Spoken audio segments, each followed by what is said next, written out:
Goodbye, Squadcast. Welcome, Riverside. Not without technical difficulties, but holy shit, welcome back, Cody. I can see you, I can hear you. Yeah, I don't even think we had technical difficulties. I think we had operator error there, right? I don't want to drag Riverside in the mud there. Everything worked. We just didn't know how to work it. Yeah, I didn't know. I plugged everything in per usual, and it did not fire up as it was supposed to. So, but welcome back. Holy smokes, how long has it been since we did a roundup like this? A Couple long months? time. A long time. Yeah, at least a couple months probably. It may be, we may break the internet. There may be news articles I know. written that I know. Cody's back and they're reviewing news articles again, and watch out, people. Watch out what you say. Yeah, sometimes life just gets in the way a little bit of things, and it's kind of the joy of the podcast format is if we have to need to or really just want to. I won't claim it was some kind of a need. We both had a lot of things going, and now we're back. Yeah, no, travel has been absolutely insane, but we're slowing down a little bit. And I'll say I'm slowing down, but I'm only doing like day trips. Like I'm being in the office for 3.5 weeks, which is unbelievable. But this Friday, I don't know if I told you or not, this Friday, so this comes out on Monday, so this past Friday, I'm flying to Los Angeles for 12 hours. Flying in the morning, fly out in the evening. Get home at 1 a.m. in the morning so I can get donuts in the morning with the kids. There you go.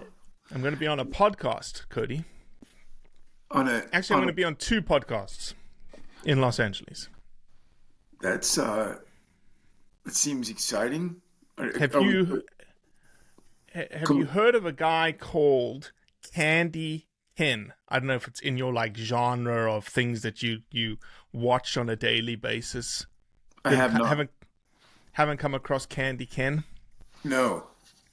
I'm just going to Google Candy Ken quickly, and I'll give you like what the bio comes up as, okay? Candy Ken is an Austrian rapper, model, TikToker, and artist. Okay. Are you Seems like, Googling him now? I am, yeah. I think that's. Do you see the there's some photographs of his podcast studio. Well, firstly, there's a photograph of him in a dress, like with muscles and heart eyewear, is the first thing I see. But he's got a podcast studio that has pink fluffy couches and tie-dyed colored walls. I think it would be fair to say he seems eccentric. Yeah, eccentric is a good term. Eccentric's a good term. But he has 16.5 million followers on TikTok. And he has 1.2 million followers on Instagram. Well, and a friend of mine was on his podcast, and I reached out to her and I said, hey, do you think he'd be interested in having a conversation about hunting? And she said, yes, he is interested. What is his topic of choice? Like, what is the standard? Silliness. Oh, his podcast is just like general. He wants to have really good, enlightening conversations. So the people that he podcasts with, like, I'm super humbled that we're in, right? We're small fry. We're like, we have, when you look at people's Instagram's accounts, we're only 61,000 or whatnots. And the guys that he's having on his podcast, like, this guy is 217,000. This guy, this was a crazy one that I looked at. This guy has 440,000 followers. He's got some really huge people on his podcast already. So yeah, we're going to go on there. We're going to talk here. Look at this. This is the podcast studio. And since this is in video format, everyone can see this too. That's by the way, we're on video now for the first time, thanks to Riverside. So yeah, we'll post that on YouTube too. Yeah, absolutely. No, I think I can't wait to see how the podcast with Candy Ken goes. I think You remember that? I still follow him. You remember? I think it's Team Floppy Ears. Oh, absolutely. Yeah, Team Floppy is out of California, the guy who like chastised Brit Longoria for hunting. And I said, dude, you have no idea what you're talking about. Come on my podcast and let's talk about it. And at the end, he was like pro Blood Origins. Yeah, no, I think a really cool guy. I think he's one of those guys that show you that people outside of the hunting echo chamber are just misinformed sometimes. And a lot of the times, like I wish that we could, like we got to a point where when we were having debates, our side, the pro hunting side, would have the patience to realize that this person could have just read something and had their opinion. You know what I mean? Like they were just misinformed. They're not bad people. They're open-minded. But the last thing that they read was some, defenders of wildlife propaganda about what horrible heathens all of us hunters are. And so that's what's in their brain. And if we would just take the time to kind of, have not all of them, some of them are hopeless idiots, but there's a big group of them that I think are just not aware of the entire situation. And I think Team Floppy Ears, who I actually really like his stuff too. I think he's a very sensible dog trainer and dog person. Yeah. And he had just been kind of fed a line of BS about hunting and got a chance to talk to somebody about it. Yep. 100%. 100%. Have your text message line has, I would say, been quiet, or have you been keeping up conversations with some folks? Not much really. A little bit. We need to just fire that back up. I mean, that's the joy of the internet is we took a little break, and now if you got something to say about Robbie flying to LA to hang out with Candy Kin or any other, and Jay Ferrugia. Jay Ferrugia's got a huge health podcast. I'm on his podcast too. Nice. Knocking down doubles. If you got any comments or questions, or keep it, one of the best things that the text line did when we were doing the roundup more actively was keep us kind of, it was kind of our grassroots knowledge base for issues that were happening around the world and around the country. So please send those to us, as well as really just send us anything you want to 620-860-4804. Drop us a text and and I would say even just any questions that you have, because we have a new podcast that is coming out this week that is called Short Truths. And Short Truths is a 5-minute or less podcast in length. And it is me answering those questions. So people have questions, random questions like, what's your definition of ethical in hunting? Is it true that trophy hunting is for rich white dudes? Are white-tailed deer endangered? What's the black bear population in Washington state? Simple questions that we can answer and give you the facts and the seeds and populate into your brain in less than 5 minutes. That's what we're doing with Short Truth. So if you have a question, again, text it to us at 620-860-4804. Yeah, fire it up. Or you can email it to info@bloodorigins.com. DM us on Instagram. Honest to God, if you want to get a hold of us, it's not very hard. Yeah, any which way. Deion Sanders, the new football coach. Shit, Colorado's going crazy, dude. Like, I've watched some cool stuff. I watched those twins. Did you watch that video of the twins? Yeah. The woman? Oh my gosh, was heartbreaking, man. Gosh. Yeah. Very, I think, Deion has a different personal style than me as I sit here in this grubby flannel with a sweat-stained hat in flip-flops. But the guy is doing miraculous things. He wears a shirt around all this time that says, "I ain't hard to find."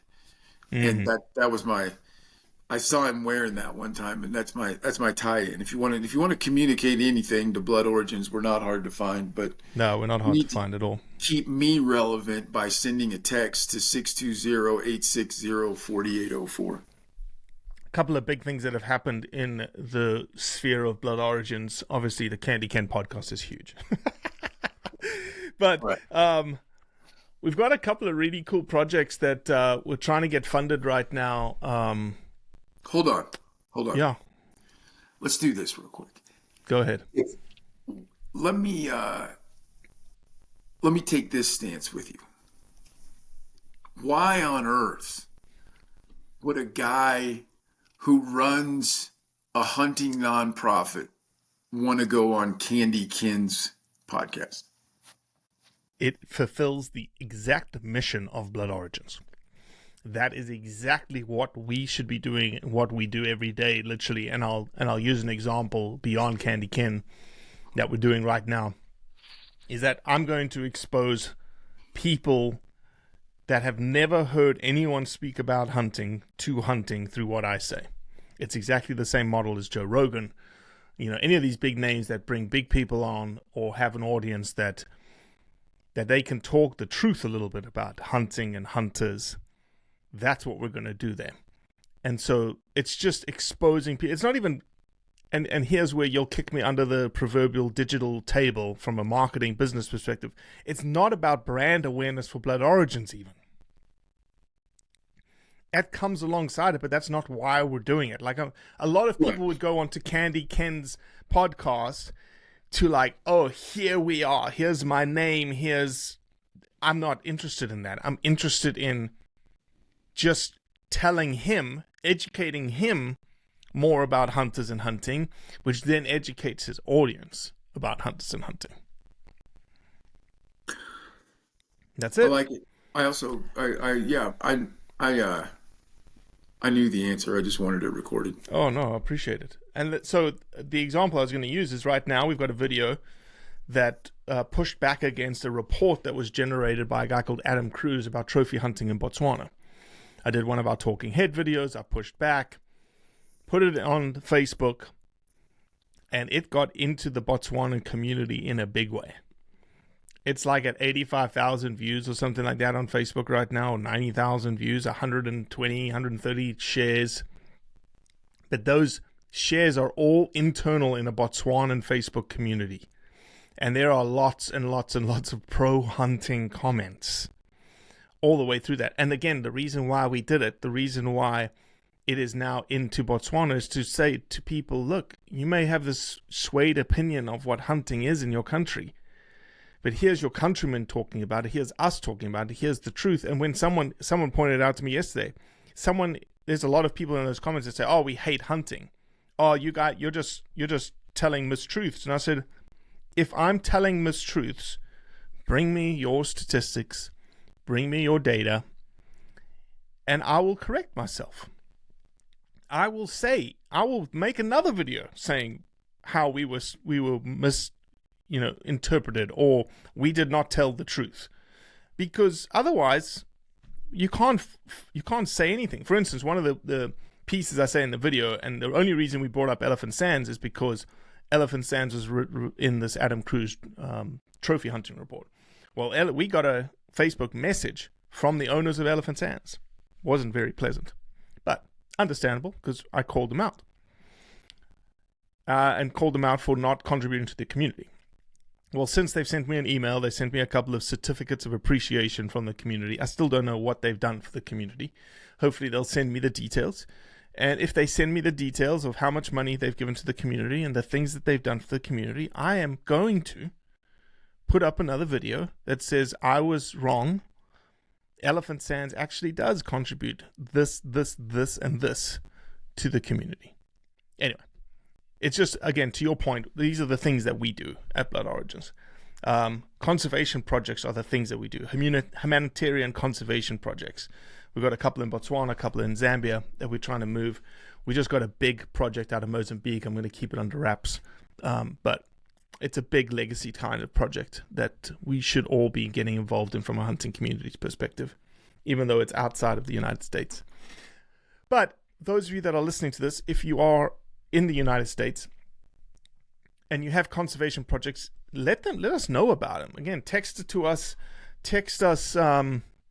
email us. If you've got any ideas for projects, let us know, man, because we want to get involved. America just seems to be like the toughest nut to crack in terms of like what conservation projects can we get behind and help fund. Yeah, it's very we as Americans tend to get proprietary. Like this is my project. And I think you can look at the history of blood origins that we don't really like to come in and claim your project. We like to come in and help your project, Yeah. and make it succeed. So if you have ideas or an existing project out there that you're trying to get the word out or fundraise about, let us know. Yeah, and if it's a cool project, we're all ears. The other thing that we're all ears about are stories. You have a cool story. I know Anderson Clark, if you're listening, Anderson Clark, I haven't forgotten about you. He's got a really ridiculously cool duck hunting story in Texas that we need to tell. So yeah, it's really, really cool.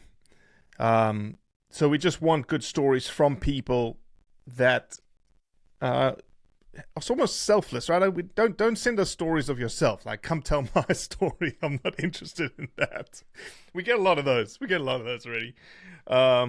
If you want that, just convince a buddy of yours to submit it. That's like I don't understand. Like that's the way you should get that done. That's true. That's true. That's true. That's true. So no text messages lately from anybody of. If not, no big deal. Get them back rolling. I can't remember. I can't remember where we left this.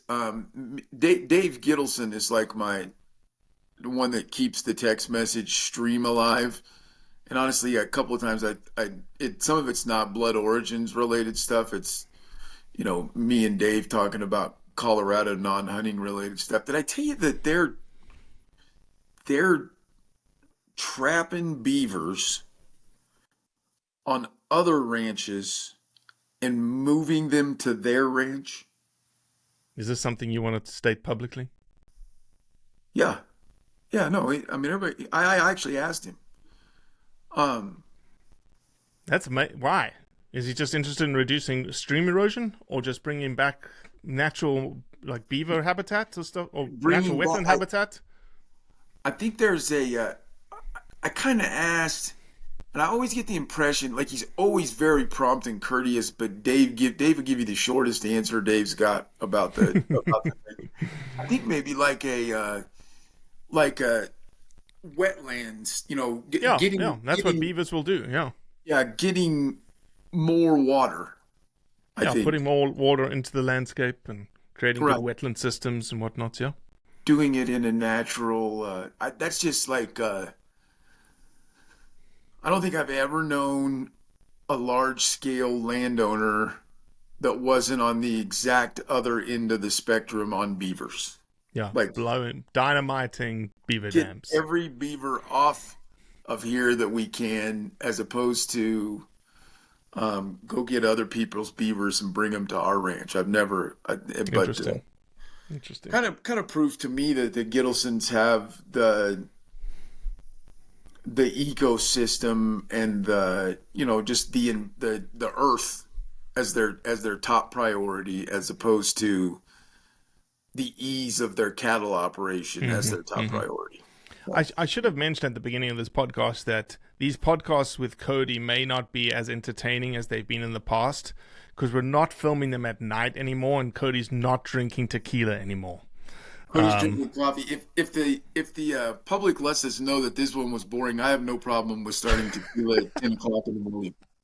On a Wednesday, we're just going to tell Avery, listen, Wednesdays, Cody's like starting to drink like it's a weekend. Do you think that my wife would just be like, oh, well, pour me a glass of wine while you're at it? That's not gonna faze my wife either. Oh man.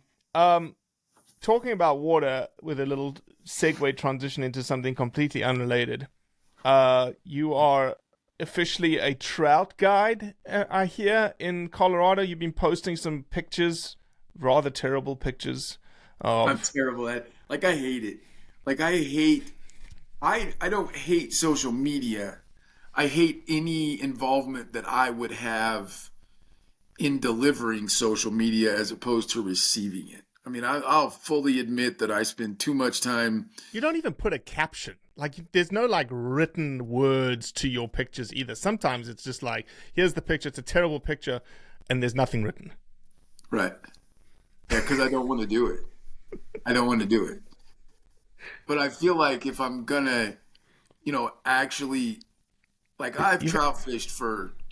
I don't want to stay. I mean, the how are first you time going to like elevate your name as a trout fishing guide without I don't social think I media? give a shit about doing that either. I don't. I mean, I don't. I don't. I don't really, and I don't. I'm not judging anybody, right? Like, I follow just damn near every trout guide in the world because I love looking at their content and it makes me want to go fishing with them. I get all of that and don't judge any of it.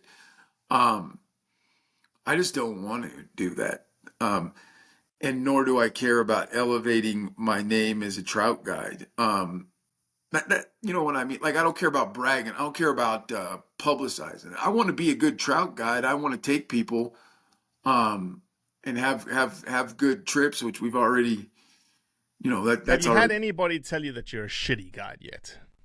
No, but it might just have been because they were nice. You may not be not, it not. And to be fair, I guided hunts for a little over a decade, and 100% had, a couple of actual fist fights with, it doesn't always go well, but I chucked a guy's shotgun in a river one time. Yeah, I mean, it doesn't always go well. Um, but no, of the very few, actual guided trout trips that I've done, they've all gone either they've gone spectacular or the clients were just really nice people that didn't let their frustrations with me seep out. And who are you working for again? Royal Gorge Anglers, it's kind of it's my home fly shop. It's 25 minutes from the house. Great, great group of Taylor's people. the owner, right? Yeah, Taylor Edrington. You can look up Taylor online. Taylor's, I mean, no, I'm not going to claim he's any better than anybody else, but he's a world-renowned guy. Written a couple of really, really good books on our local waters here, and just one of those guys that when he's got the fly stick in his hand, this impressive to watch maneuver it Mm-hmm. around. Mm-hmm. That's not me at all. I'm not a big fancy loop-de-loop caster long distance guy, but we've caught a lot of fish on the trips I've been on. I mean, really, that's about the way that I gauge the success of a trip is does the indicator or the dry fly go underwater a lot because of a fish? Hmm. So one of the things that we talked about is Taylor and you have put something together in which anybody who books a fly fishing trip in Colorado with Taylor and you, With me, Color- yeah, yeah, with with with you. me. So if you don't want to fish with me, then this isn't applicable. But if you contact me and book a trip, and mention blood origins, okay, that's the stipulation, and just say, hey, I heard about it on blood origins. 5% of that entire booking will go back to blood origins. So if you were looking for a way to give, or you were just looking to feel good about yourself on a fly fishing trip you're taking, or whatever you want to do, no, like we can all all different levels of capability with a fly rod. I mean, we can Sure. literally take the last trip that I went on, two prison chaplains who had never touched a fly rod in their life. Half day trip.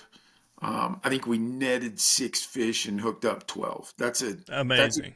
that's a good day on big water with big fish. That's a good day for a very experienced person. So we can go all the way from you've never touched a fly rod to if you're really, really, really good at it, we can go after, super technical fish that just piss you Mm-hmm. the hell off because they're so hard Mm-hmm. to catch. But so Awesome. yeah, reach out. Hell, do it on Exciting. the Blood Origins text number. Reach out to me on the Blood Origins text number. Mention it. We'll get you booked up. Taking a lot of bookings already for next spring and summer. But Cool. yeah, reach out. Outstanding. Outstanding.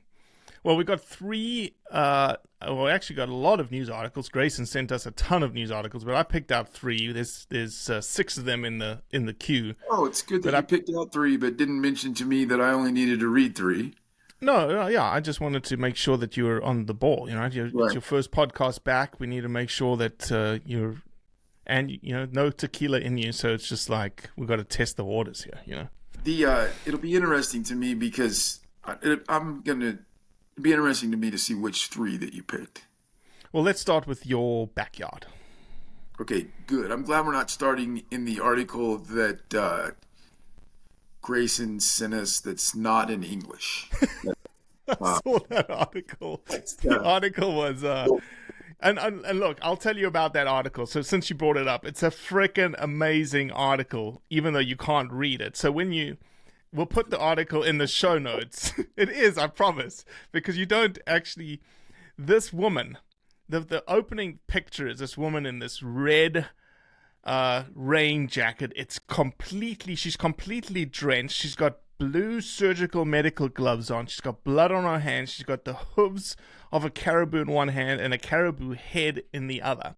This is the Minister of Justice in Norway right. Yeah. who decided that she was going caribou hunting come hell or high water and missed the local elections because of it. And it was like, we need more of this kind of person out there. No, Brilliant person. Luckily for Google Translate, I did actually read the article. It was just interesting to me how this article came into the Blood Origins realm when we couldn't originally read it because it's in Norwegian. Yeah, I can't find a way to translate it. Actually, I'm looking at my Google Chrome right now, and I'll find a way to read it somehow. But the pictures are amazing, and she's probably the other thing is she's the Minister of Justice, and she looks like she's in her mid-30s, Yeah, she does mid not look like mid-40s maybe. maybe 40, maybe. I don't think so. I would guess early 30s. Yeah. No, it's a cool article. It just was worth Not in mentioning English. that on our list of articles here it says Slick har du aldri sett Justice Minister, Yeah, the which Minister of Justice in Norway skipped the local election campaign and went reindeer hunting instead. right, exactly. Brilliant. Brilliant, brilliant, brilliant. Okay, so let's go to your backyard. Backyard article in the Coloradoan, big newspaper article. Colorado gets initial go-ahead to kill wolves that kill livestock. Here's what's next. Super controversial headline. Could be mistaken in very different ways. But really what it comes down to is that the feds, unbelievably, are ahead of schedule. The environmental impact statement has been released. The draft record decision to establish an experimental population of grey wolves, essentially the 10J that we were after that the governor vetoed, is on track to be put in place 2 to 3 weeks before the December 31st paws on the ground deadline, Cody. Yeah, here's what I think happened. Okay, I hate assumptions, but I'm actually pretty sure that this is what happened. That so it was passed, wolves are going to get put on the ground. Certain groups of people, most of which were kind of the anti more wolves on the ground group, demanded a 10J, which honestly was the right thing to do, right? That's a thing that should have been done on a federal level because in the state of Colorado, the wolves are going to be an endangered species list member. I think that the other side, the pro wolves on the ground side, saw it as a delay tactic, tried to push back against it. Then I think their lawyers got involved and said, "Hey, you know what? This is a fairly reasonable request. This Mm. is this is a thing that should actually be done for this. No matter which side you're on, this is a piece of legal these are legal steps that really should actually be taken. This is not whether it is a stall tactic or not. I think everybody came to this agreement. And then I think probably Governor Polis, who he's a governor.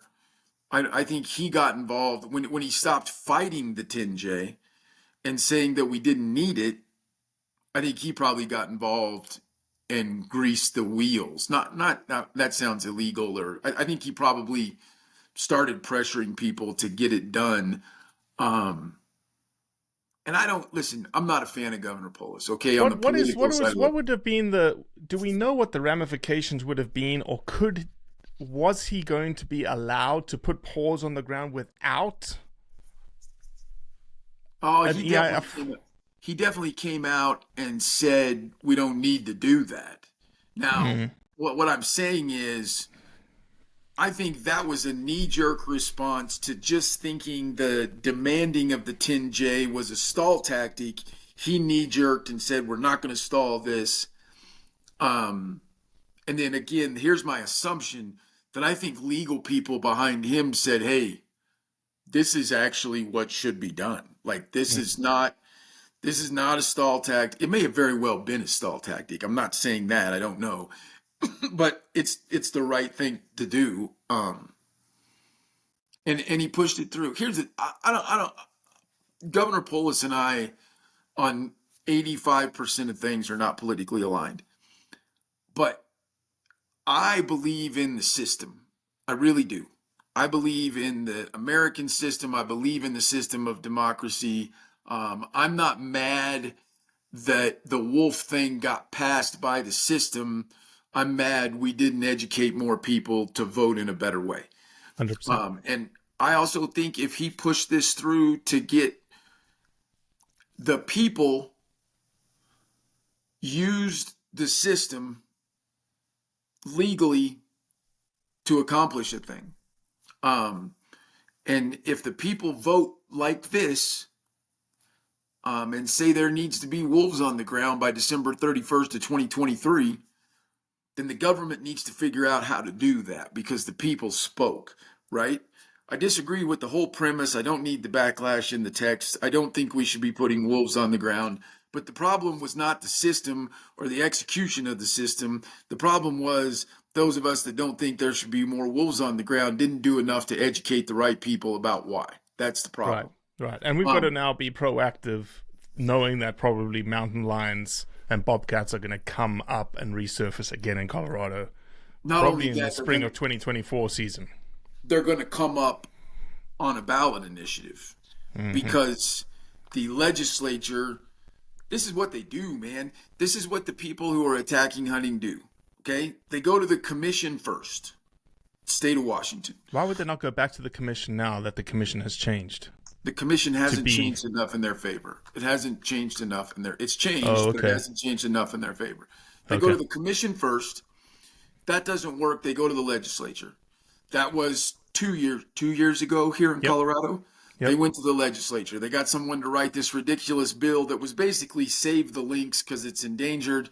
None of it made any damn sense because we already can't hunt and or trap the lynx in Colorado. It's already completely protected. And that got shut down and they failed there. The next step is a ballot initiative, especially in states like Colorado where it's relatively not easy, but relatively simple to get an initiative on the ballot. I think there's and it's this is not unburdened by data. There is data telling us that there could very much be a anti-cat hunting bill, ballot initiative in 2024, and it ties. It's like the exact same situation, right? Like people using the system legally is a thing that we need to protect and admire in the United States. It's Hmm. our job. It's our job to educate the right people to cast their ballot for good science as Hmm. opposed to emotion, right? Um, and if you give any amount of shits about good science, biology, predator management, and protection of the elk and mule deer and herd in Colorado, um, because we already have too many mountain lions. We already have what we you and I, Robbie, have seen firsthand in a presentation. Great Um, data. Great the data from da- CPW. the data that after the last cat and the legislative initiative was failed, though the people that failed to ban cat hunting accused wildlife and parks. This is what they did. It's not how they worded it, but they accused wildlife and parks in Colorado of not having a proper population count. Right. So millions of dollars were spent. And so far, the data coming out of the largest lion study in the world is showing that they were right, that CPW was a little bit off on their population numbers, but they were low. Yeah, and the other thing that was amazing from that presentation that I took away from the presentation is because a lot of populations are modeled, right? So you get a sort of sample, a very small sample size, and then you extrapolate that population out and model how many lions are on the landscape, how many lions per square kilometer or square mile. I can't remember the actual data that they projected in terms of the numbers, but then they did a ground truthing exercise in two different basins of what the actual population density of cats were in those two different areas that they had done a population modeling exercise in, and there was no statistical differences. I.e., they're not even statistical differences; they were almost identical in terms of Right. the numbers. I was like, man, that is good, really, really good science. Oh yeah, yeah. The practice of it. I mean, that's you make a hypothesis and then go either prove or disprove it, right? And they went out and very much proved the science.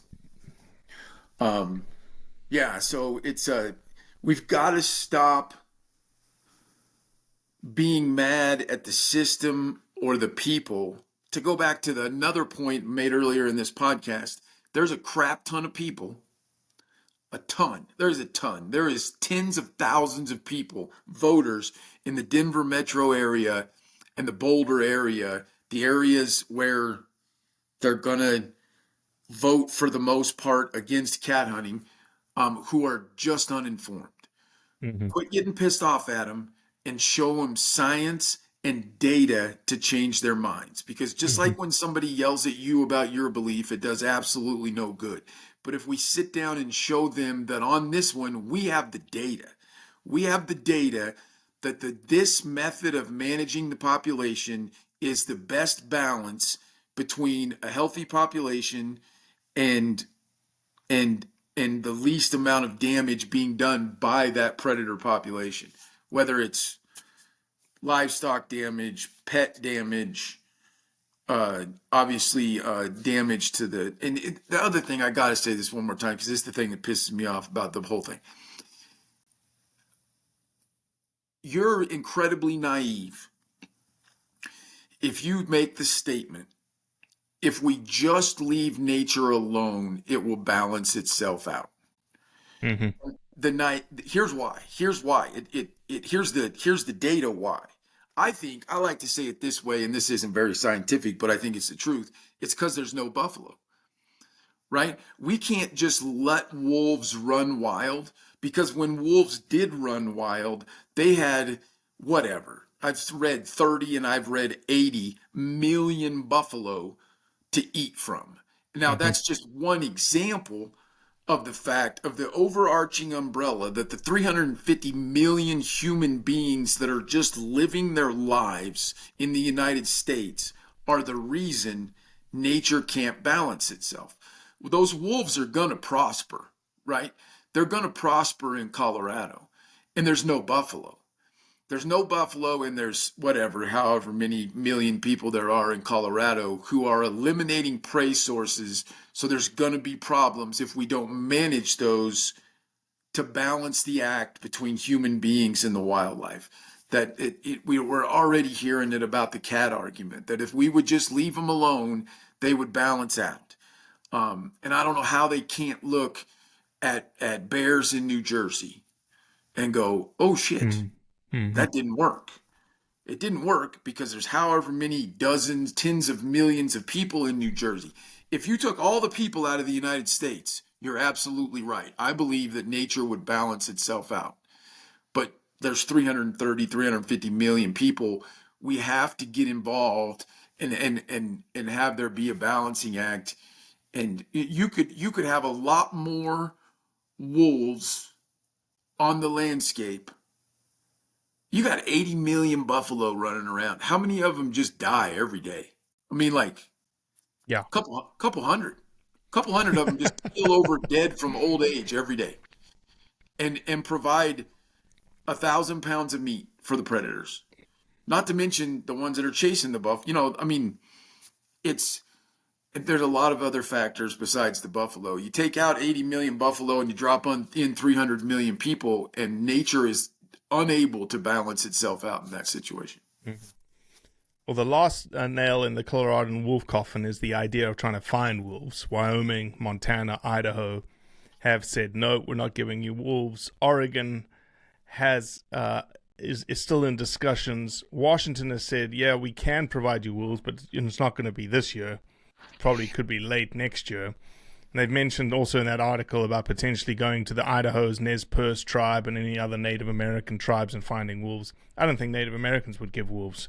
But that's obviously something that needs to happen for wolves to be reintroduced to Colorado, is you need to find wolves to bring them in.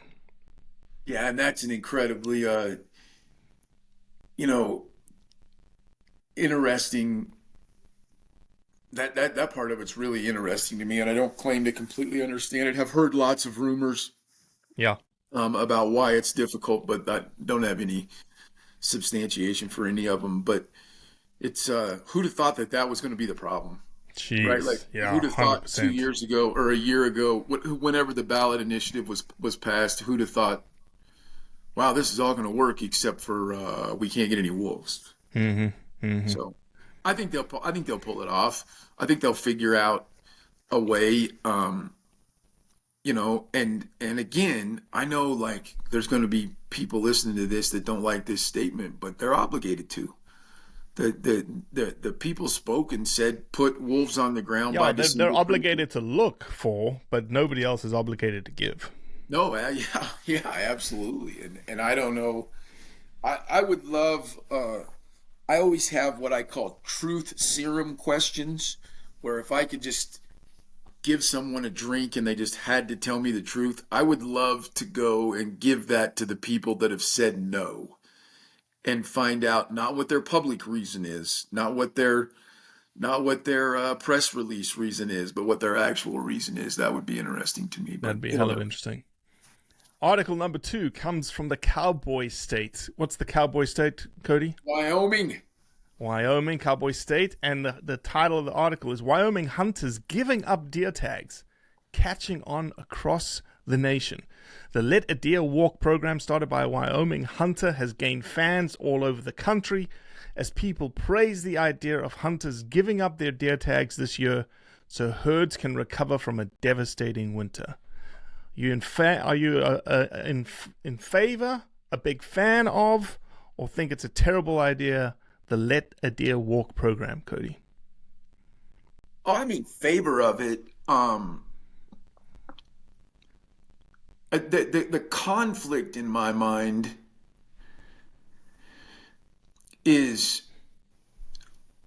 if it's going to be an actual conservation movement, that decision needs to. Is there any way that you're dorking up the biology? No. I think there Not is. in this regard. Not in this regard specifically. In that there was a very well known impact to the population. The winter kill decimated the herd, and so that everyone still has tags. And so if you as a hunter are saying, "Hey, I want a healthier herd. I want to put less pressure on the herd." Oh, the tags. When were the tags given out?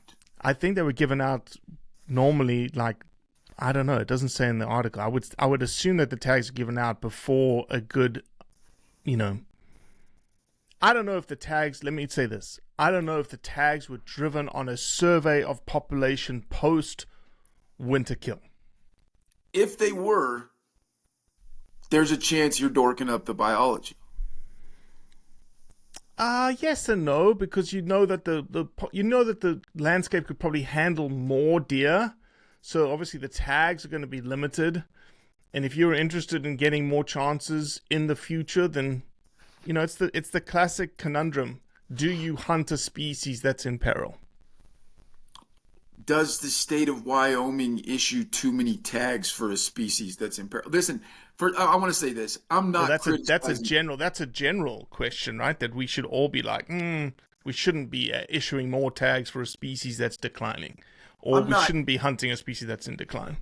I'm not questioning what these guys are doing. I think it's a cool, admirable kind of a grassroots step to say, hey, we as hunters are willing to put our money, because if you got the tag, you paid for the tag, right?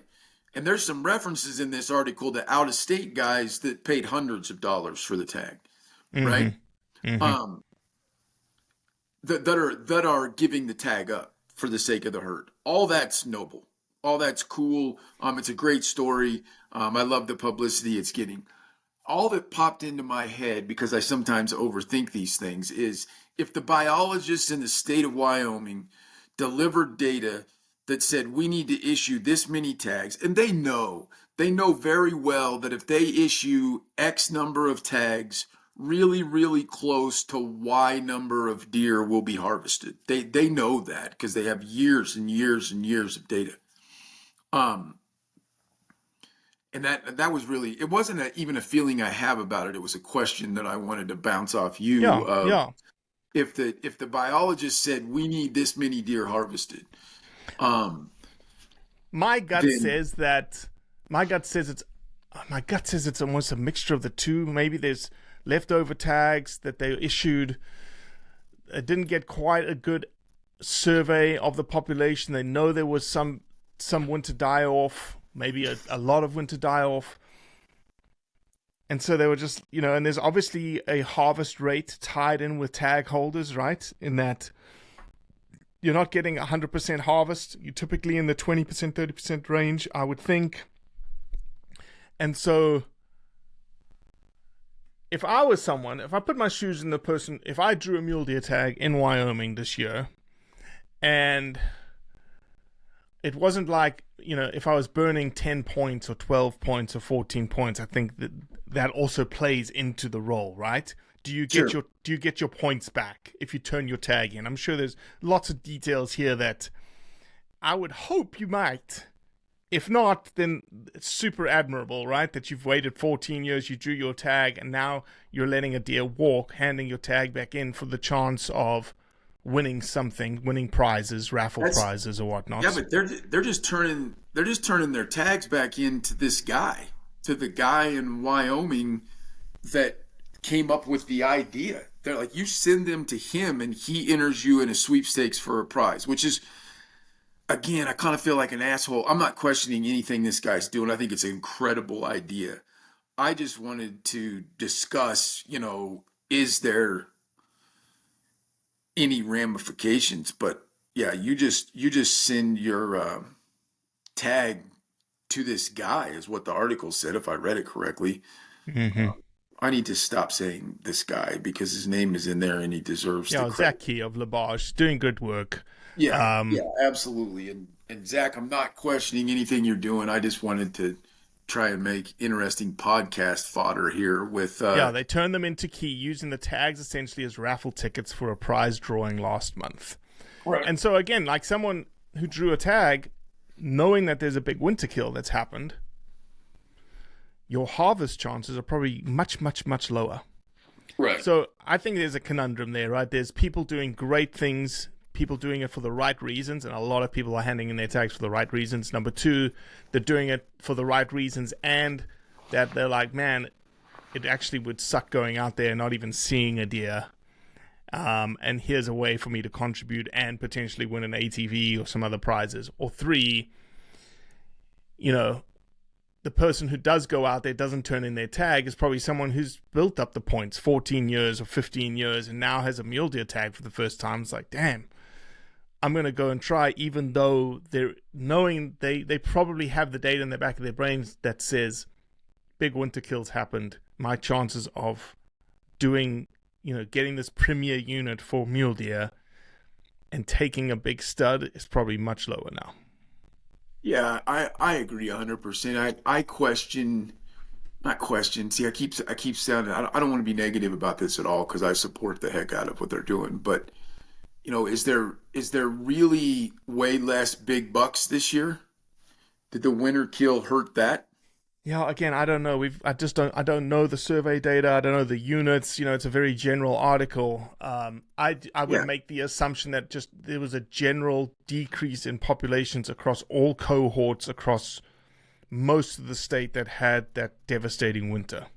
The only other thing is, and I've seen zero evidence of this, but if you're pressuring someone.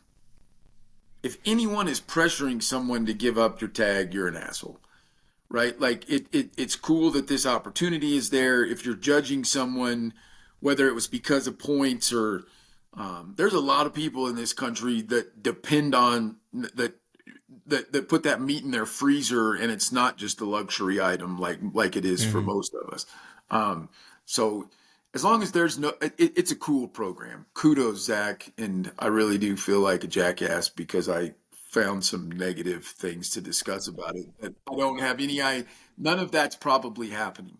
It probably is doing nothing but helping the deer herd, and hopefully no one that decides to go hunt, and fill their tag feels bad about it. That's not the point. It's not judged by judged. anyone else.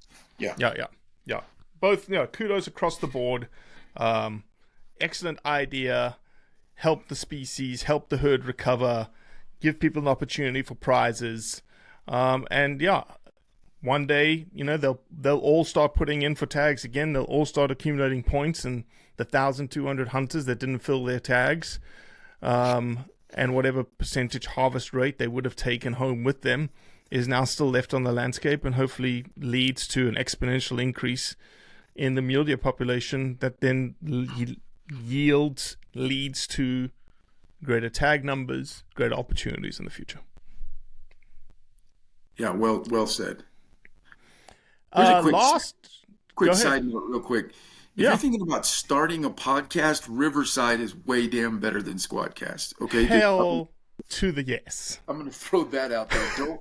This is, we've had so many, and my gosh. Kept telling me that there's millions of Chromebooks in the world. I have a relatively high-end Chromebook, and somehow Squadcast just spent 4 months not allowing Chromebooks to use their software anymore.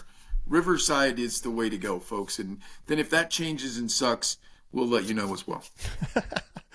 The last article came out of the European Union, and the headline is it's in the nationalnews.com. It's called An Opinion. And it's called ADIHEX, which is an annual gathering in the United Arab Emirates. ADIHEX shows the importance of conservation in United Arab Emirates hunting traditions.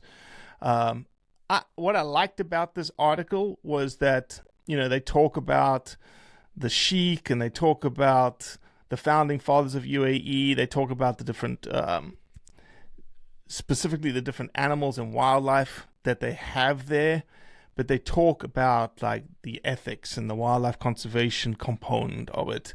And it just was a cool little piece that I just didn't think was going to come out of a place like the United Arab Emirates, and especially the Abu Dhabi International Hunting and Equestrian Exhibition, which is what ADIHEX is known for.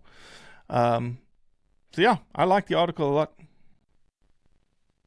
I like the article too, but is there any accreditation? Like, who wrote it? It sounds like the national editorial leadership team of In Opinion of National News.